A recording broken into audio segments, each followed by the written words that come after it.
Welcome back to On Football. Today's review is going to be on the new Nike Vapor Untouchable cleats. So we're going to take a detailed review, a detailed look at these cleats. I unboxed them a couple weeks ago. I wanted to break down the cleat for you and give you guys my thoughts on it. So without further ado, let's get into the review.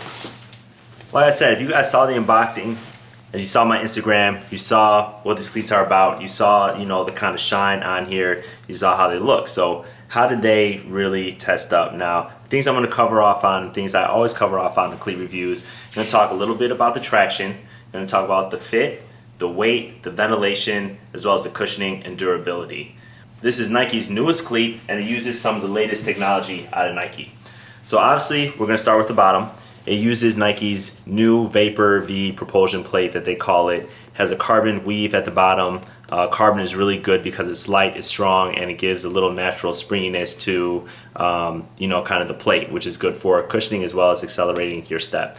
It uses the same studs that are on the Vapor Ultimate as well as the Vapor Carbon, the new cleats of those. And then obviously the most visible difference is going to be the Flyknit on the outside. So a lot of you guys unbelievers about Flyknit, you think it's going to be really soft. I was concerned for a football cleat, but really with Flyknit, what it does is it allows this to really conform to your foot. So they have the kind of overlays here on the outside for strength. There's actually, if you look at the inside, I don't know if you can see it down there, there's overlays as well. And you see those holes that allow the cleat to breathe.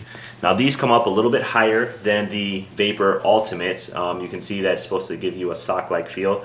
They have a pull tab on the outside as well, which is very necessary. I'll get into that. And then they have fly wire built in all the way along the side of the shoe, and you can see how deep that fly wire goes. So that's kind of the overview of the shoe, and now we're going to get into some of the detail. So traction, this is the same plate that's, again, like I said, on the Vapor Ultimate and the Vapor Carbon, so it's nothing new. It's still the same exact plate, works on turf, works on grass. Check out my blog article on what cleats are good for turf and grass. So this is going to be good on particular grass.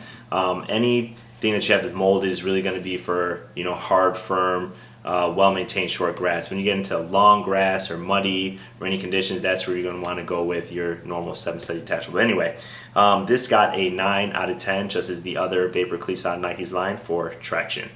The biggest improvement that this cleat is going to have over the other Nike cleats is going to be the fit. That's why they went with Flyknit, right? It's supposed to give you a sock-like feel, and it really does. So it's not a thin material, but it is a very flexible material. It's strengthened on the inside like I showed you before, but that's really going to allow this to give you a nice snug fit and going to conform to your foot.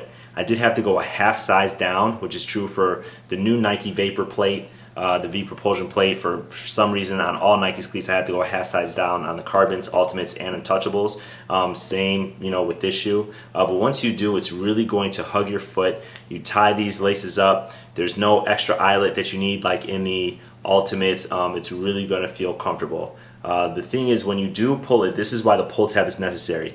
It's so snug to your foot, it is rather difficult to put on and take off. But obviously using this on game day, that's going to release your worries, but that is why this is here. So overall, fit, I gave this a 9 out of 10.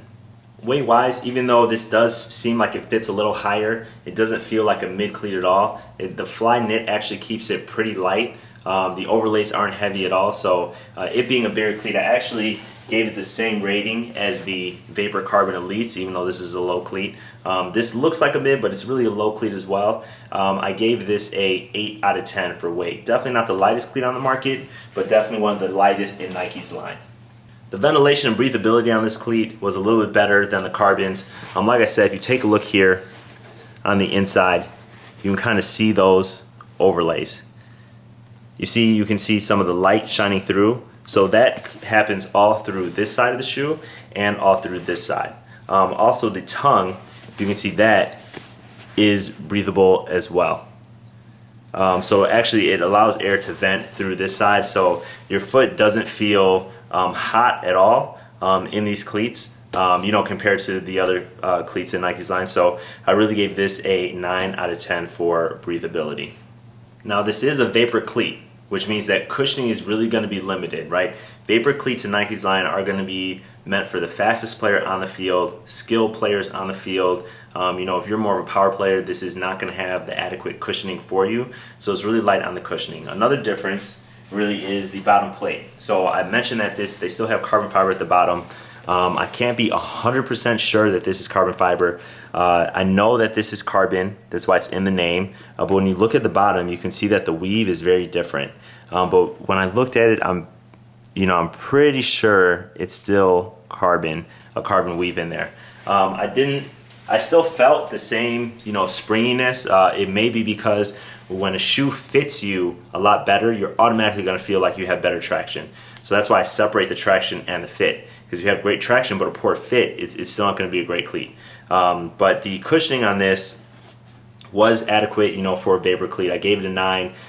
Really, I didn't feel like there's going to be any break-in period like I had with the Vapor Talon Elites. A little bit of a break-in period with the Carbon Elites. I didn't feel like there's a break-in period here, so that's why I gave this a 9 out of 10 for cushioning.